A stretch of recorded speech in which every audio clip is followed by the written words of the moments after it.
猫咪吃饭为什么也要做埋屎的动作呢？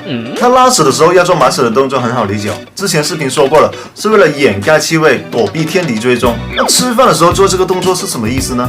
但是他觉得这顿饭还挺好吃的，暂时还吃不完，所以把它埋起来，等下顿再吃。那如果吃饭之前做这个动作什么意思呢？那是因为他觉得这顿饭跟屎一样，他不想吃，所以把它埋起来。还有一种情况，猫咪对某些气味特别难以接受，比如说螺蛳粉，它也会在你吃的时候拼命的埋屎，表示他想把这个气味覆盖掉。暴灵啊，这是。相反，只要他拉完屎又不埋屎，表示什么呢？因为他觉得自己不需要掩盖这个气味啊，觉得你和你的家人对他不构成威胁，他才是这个区域的老大。